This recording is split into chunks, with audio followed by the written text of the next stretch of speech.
Hey, how about it, race fans? Richard Allen of motorsportsreport.net coming at you with another Rich's Ramblings. And today, kind of like I did with the end of the World of Outlaws Late Model Series uh, run down in Georgia, Florida Speed Weeks, this one's going to deal with Lucas Oil Late Models and their run through Georgia, Florida Speed Weeks. So, just I don't think I'm going to surprise anybody with anything I'm going to say. As a matter of fact, there's really not that much surprising that really happened. The people you expect to run up front ran up front, and the people you expected to win features won features. So kind of nothing out of the ordinary as far as the Lucas Oil guys are concerned. So I was going to start off just kind of breaking them down one by one, quickly taking a quick look at each one of them. I'll start with Hudson O'Neal. Hudson O'Neal currently leads the Lucas Oil Late Model Dirt Series standings. He started out the year on the Wild West Shootout in Arizona, driving the number 6 Kevin Rumley car.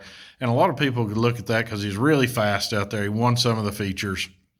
And you look at that and say, oh, everybody's going to be fast in that car. That's not really saying anything. But he comes back to Georgia and Florida in the number 71 SSI Motorsports car, and every bit as fast. He didn't slow down a bit. So I think we can say that Hudson O'Neal showing strength no matter what he's driving. So I think he's going to be a force to be reckoned with all throughout the season. But again, that's not surprising. I mean, everybody expected that. There's not going to catch anybody off guard. But he picked up multiple wins in Georgia and Florida, driving the number 71, topping the points. You know, he and crew chief Jason Durham seem to really have it going good right now. They seem to have everything under control. So we'll see. Coming up this weekend, the World of Outlaws Late Model Series are going to be in East Tennessee for 2 races at Volunteer Speedway in Bulls Gap and Smoky Mountain Speedway in Maryville. And Hudson is on the list to drive. Now, I'm going to be honest, I don't know whether he's driving the 71 or the 6 car. If I had to take a wild guess, I'd say he's driving the 6 car, but I don't know that for sure. But nonetheless, it'll be interesting to see how he does. Can he carry the momentum out of Speed Weeks that he pulled out of Georgia and Florida? Can he bring that to East Tennessee? And my suspicion is the way that he's run all year, whichever car he may be driving, I suspect that that momentum is going to come with him. But then, speaking of a guy who maybe didn't have the speed weeks that we've become accustomed to, is Ricky Thornton Jr. Ricky came out in the Wild West Shootout and wins the first race of the year in almost dominating fashion, but he wasn't driving the usual number 20 RT Kohler Motorsports car that he typically drives. And as a matter of fact, when he came back, he only ran the one race at the Wild West Shootout. He was running the Chili Bowl and doing some other things like that during that same time frame. But in Georgia and Florida, he really seemed to struggle. He didn't. In early parts of the time in Georgia and Florida, he didn't seem to really qualify that great, or had difficulties in heat races, or he just kind of fell back in the features. But toward the end, in the races at Golden Isles, he seemed to start to get that back together. He and crew chief Anthony Burrows, they were so good back there a couple of years ago. And they were leading the points by over 500 points when Lucas Oil had that one race winner-take-all deal in the dirt track World Championship at Eldora, and he wound up not being able to win out in that. Many people would say he was deprived of a rightful championship in that situation. Whether you think that or not, nonetheless, obviously he and Burrows had it going on there, and it looked like toward the end of Speed Weeks that they were starting to get it back together. And like Hudson O'Neal, he has it on his schedule that he's going to be at Smoky Mountain and Volunteer Speedway this week, so it's going to be really interesting to see can they kind of keep that forward momentum going that they had coming out. He finished up, if I remember right, I believe he had a 3rd place finish there toward the end of Speed Week, so we'll see if he can keep that going. But so far, not quite what we expected from Ricky Thornton Jr., but that team's going to win races. They've got the equipment.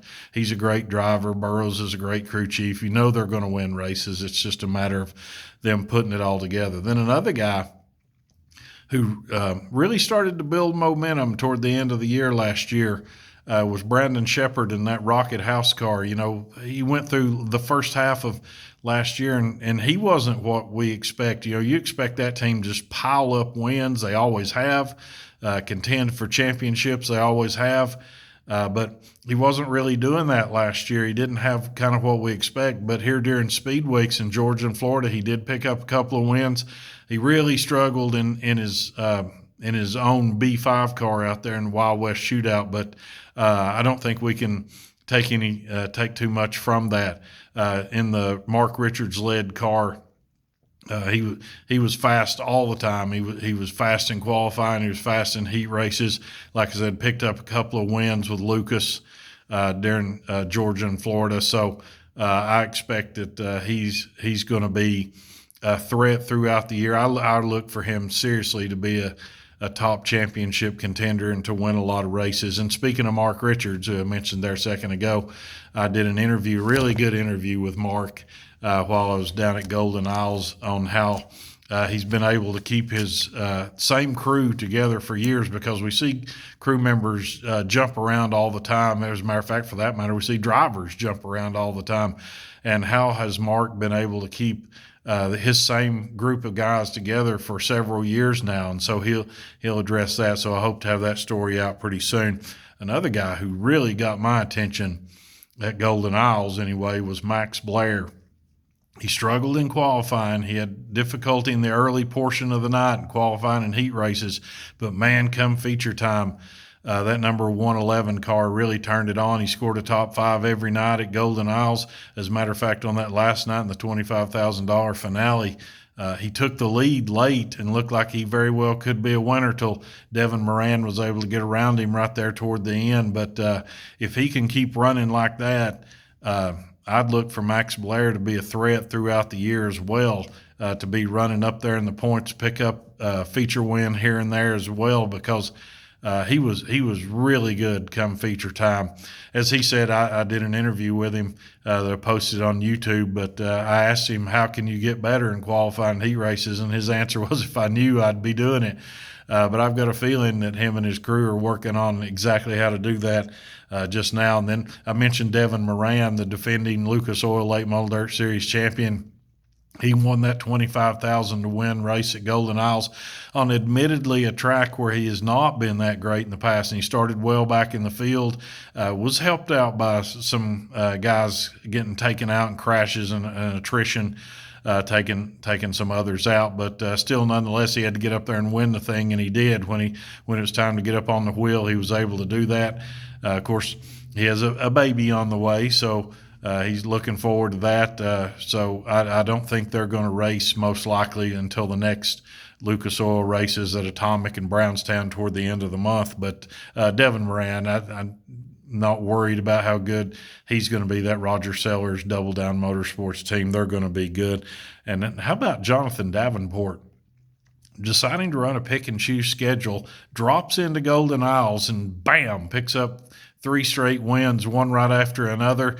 Certainly looks like the pick and choose schedule suits him just fine. So I would look for him to be the top contender when it comes to those really big races, races like the Show Me 100, which will be the first of the real crown jewels to come up.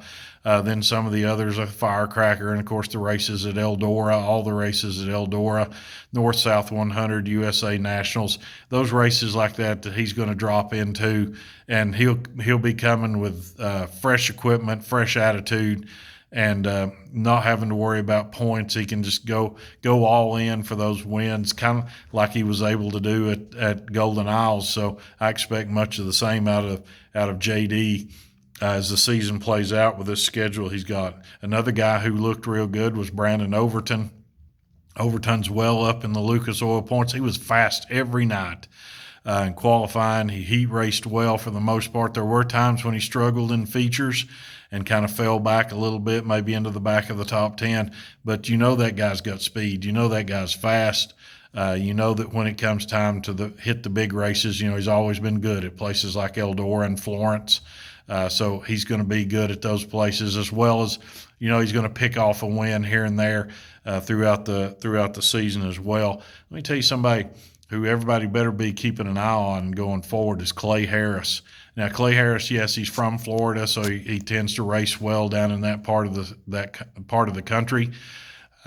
but this is going into his third year with the Lucas Oil Series, which, by the way, on motorsportsreport.net, there's a piece from an interview I did with Clay Harris, which I hope you'll check out. But he showed that he can run with the so-called big guys, the big dogs, and he scored top 5 finishes all throughout Georgia, Florida speed weeks as well. So I look for him to be a solid contender, to be for sure, up there in the top 10 of the points. He's finished 13th in the points the last 2 years.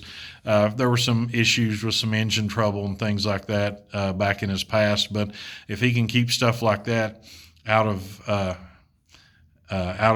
his repertoire, then I think he's going to be all right as well. So all of those guys, and of course there were others. I'm leaving some out who maybe had a positive or a negative during Georgia, Florida speed weeks, but I just wanted to touch on all those. I've gone a little bit longer than I intended to already, but as always, I appreciate my sons, and I appreciate you checking out motorsportsreport.net, and appreciate you taking the time to watch these videos. But until later, this is Richard Allen, motorsportsreport.net, saying I will see you at the track, especially this weekend at Volunteer Speedway in Smoky Mountain.